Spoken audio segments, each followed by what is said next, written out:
किस तरीके से युद्ध में जीते हुए सैनिकों को, जिन्होंने कि आत्मसमर्पण कर दिया था भारतीय सेना के सामने, शिमला समझौता करने के बाद रिहा कर दिया गया, बिना शर्त रिहा कर दिया गया। इसके पीछे क्या कारण रहे होंगे, ये सोचने की जरूरत है। स्वागत है आपका हमारे YouTube चैनल विचार प्रवाह द सोशल पल्स बाय दीप मिश्रा में। हम चर्चा कर रहे हैं कांग्रेस के उन कामों के बारे में जिन्होंने कि इस देश के इतिहास, भूगोल, हर चीज को बदलने की कोशिश की। कांग्रेस का इतिहास इस बात का रहा है कि उसने देश का भूगोल बार बार बदला है। 1947 में इस देश का भूगोल बदला, भारत और पाकिस्तान का विभाजन करवाया। 1971 में फिर से पाकिस्तान का जो हिस्सा अलग होकर बांग्लादेश बना, उसको अपने देश में ना मिला के एक अलग देश की मान्यता दी, जबकि पाकिस्तान आत्मसमर्पण कर चुका था। वहां के 90,000 से ज्यादा सैनिक आत्मसमर्पण कर चुके थे और भारत जो शर्त चाहता उस शर्त पर आगे काम हो सकता था। लेकिन इंदिरा गांधी ने क्या किया? शिमला समझौता किया अगस्त 1972 में, और भारतवर्ष द्वारा जो युद्धबंदी थे पाकिस्तान के, उनको रिहा कर दिया। ऐसा क्यों किया गया? भारत की निर्णायक विजय थी पाकिस्तान के ऊपर, जबकि वहां के जनरल नियाजी ने जगजीत सिंह अरोड़ा सिंह के सामने लगभग 90,000 सैनिकों के साथ आत्मसमर्पण किया था। इतिहास का सबसे बड़ा आत्मसमर्पण है ये। तो इस जीती हुई बाजी को बातचीत की मेज पर क्यों हारा गया? आज जो बांग्लादेश भी भारतवर्ष के लिए नासूर बनने की कोशिश कर रहा है, अगर ये भारत में मिलन, इसका विलय कर लिया गया होता तो कम से कम आज ये स्थिति तो ना होती। उस समय बांग्लादेश पाकिस्तान से अलग ही इसी बात पर हुआ था कि वो जो हिस्सा था विशेष रूप से बांग्ला बोलने वालों का था। अधिकांश लोग हिंदू थे वहां पर, अच्छी खासी संख्या में हिंदू थे वहां पर।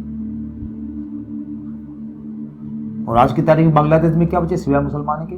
वहां के सारे हिंदू या तो उनका धर्मांतरण कर दिया गया या मार दिए गए या भारतवर्ष में भाग के अपना शरण ले रहे हैं। और उसके बाद भी ये सब तो है ही, उसके बाद भी वहां के बांग्लादेशी मुसलमान भारत में आके कब्जा कर रहे हैं, घुसपैठ कर रहे हैं और तरह तरह की अराजकता की स्थिति पैदा कर रहे हैं। केवल बांग्लादेश बनने के कारण ही तो ये सब हुआ है। अगर बांग्लादेश भारत में मिला लिया गया होता तो कम से कम इस तरह की समस्याएं न हुई होती।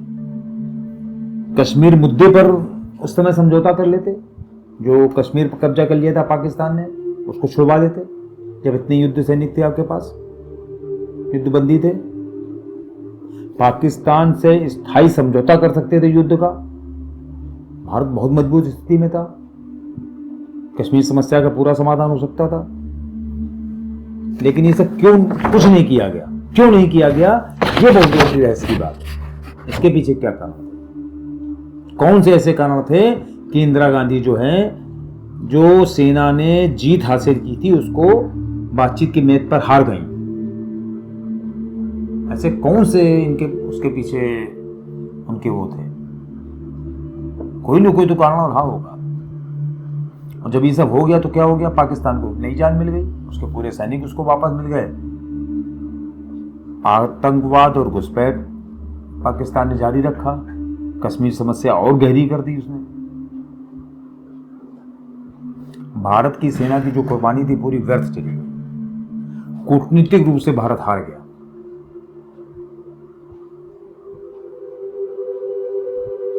हमारे सैनिकों ने जो जान दी थी अपने उस युद्ध में, जिन लोगों ने वीर गति पाई थी, सब व्यर्थ गई। इसके पीछे कांग्रेस की कौन सी नीति थी, इंदिरा गांधी की कौन सी ऐसी नस दबी हुई थी जिस कारण से उन्होंने ये सब समझौते किए थे? किस कमजोरी के कारण ये सब हुआ था कि जो भारत की ऐतिहासिक जीत थी वो हार में बदल गई कूटनीतिक रूप से?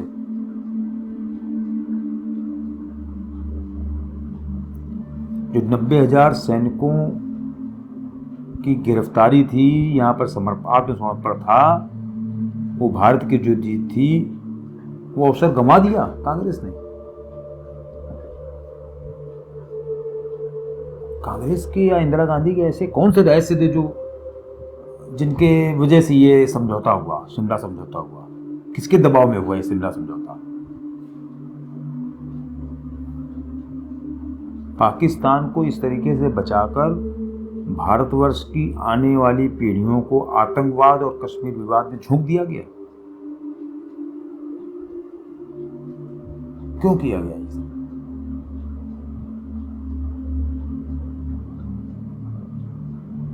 अब जब पन्ने पलटो तो पता नहीं क्या क्या नई नई चीजें निकल रहा है। 1975 आपातकाल, ये तो अपने आप में ऐतिहासिक कांड है कांग्रेस का। इसके बारे में आगे चर्चा करें। मिलते हैं ब्रेक के बाद।